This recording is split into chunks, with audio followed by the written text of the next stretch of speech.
Kaixo, zer moduz? Gaurkoan azalduko izuet ekuazio sistemen problemen beste mota bat. Nahasten problemak. Kasu hauetan hartzen ditugu bi elementu prezio ezberdinekoak eta kantitate jakin batean, eta lortzen dugu erdiko prezioan dagoen beste kantitate bat, nahaste bat. Adibide honetan esaten digute daukagula alde batetik 4,3 eurolitro balio duen oliba olioa eta nahasten degula 2,8 eurolitro balio duen beste kalitate bajuagoko oliba olio batekin. Orduan, gero esaten diguna da, lortzen deguna dela 500 litroko nahaste bat, zeinen prezioa 3,4 eurokoa den. Mota honetako problemak ebazteko beti eratuko dugu eta erabiliko dugu taula bat oso lagungarria dena. Taula beti berdina da, aldatuko direnak dira unitateak eta nahasten ditugun elementuak. Beraz, azalduko dizuet orokorrean. Orokorrean taula eratzeko beti edukiko dugu A elementu bat, nahaztuko deguna B beste elementu batekin, lortzeko zer A gehi B nahaztea. Beti edukiko dugu berdina. Kantitatea, gure kasuan izango direla litroak, baino hau aldakorra izango da. Gero prezioa, eurolitro gure kasuan, eta gero balioa. Euroak. Hau da, guri zenbat kostatu zaigun elementuetako bakoitza. Suposatuko dugu, ni zer dakit, A dela 4,3 eurolitro balio duen oliba olioa. Kantitatea zenbat daukagun esaten ez digutenez, jarriko dugu isa. Eta balioa ulertzeko, balioa zer da? Nik A oliba olioaren litro bat balin badaukat, zenbat kostatzen zait neri, edo zenbat balio du horrek, 4,3 bider bat. 2 litro balin badut, zenbat balioko du horrek, 4,3 bider bi. Baina kasu honetan zenbat litro ditut, isa, beraz bere balioa ze izango da, 4,3 bider isa. Ezabatzen eta hau ez liatzeko eta gogoratu puntutxo hori, biderketaren puntutxoa ez dela derrigorrezkoa orokorrean ez da erabiltzen. Beraz, jarri edo kendu berdina izango litzateke. Nik kendu egingo diot. Bigarren olioa, ez dut kolore horia erabiliko, ez da oso ongi ikusten, esan dugu dela 2,8 eurolitro balio duena. Berriro ere hemen gertatzen zait kantitatea ez dakitela zenbaden. Beraz, bere balioa ze izango da, 2,8 i. Eta orain goaz nahastera. Nahastearen ze kantitate dauzkat. Esan diate direla 500 litro. Eta gainera esaten didate, honen prezioa dela 3,4 eurolitro. Beraz, zer izango dut hemen bere balioan? 500 bider 3,4, hau da, 1700. Aurreko kasuan egin dugun bezala. Baina kasu honetan balioak ditugu. Beraz orain, taula eratuta daukagunean, saiatu behar gera ulertzen gauza bat.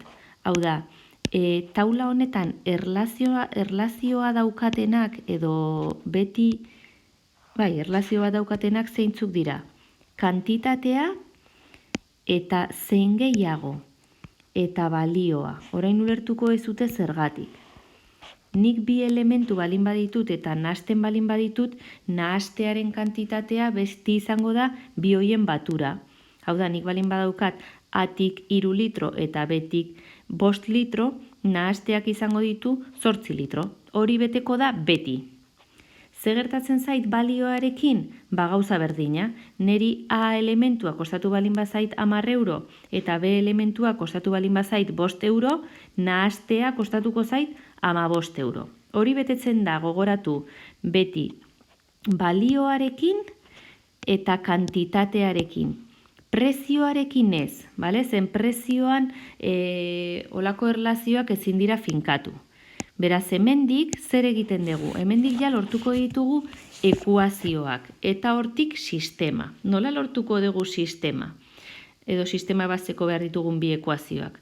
Bi elementu hauetatik, kantitateari dagokionez zer esan dezakegu? Ixa gehi i 500 dela. Nik ez dakit zenbat botatzen den A oliba oliotik eta ez da zenbat Btik, baina badakit bien batura izango dela 500. Eta berdina gertatzen zait balioarekin. A oliba oliotik ordaindu dudana, gehi B oliba oliotik ordaindu dudana, izango dira 1.700 euro. Bale, zatik kostua izango da elementu bakoitzaren batura. Bai? Orain geldituko zaigun gauza bakarra izango da sistema hau ebaztea. Ebatzi dezakezute printzipioz nahi zuten metodoarekin, baina nik erabiliko dut ordezkatze. Beraz, isolatuko dut ixa, nik nahi dudalako, eta ixa hau zer egingo dut? Ordezkatuko dut beste ekuazioan. Hau da, ixaren ordez idatziko dut 500 i.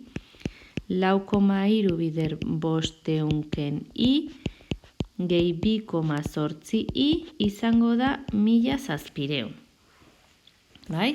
Orain bidarkatuko dut 4,3 bider 500, 2.150 marken 4,3 i, gehi 2,8 i, izango da 1.700. Orain laburtzen ditut, bale? Zenbakiak zenbakiekin, letrak letrekin.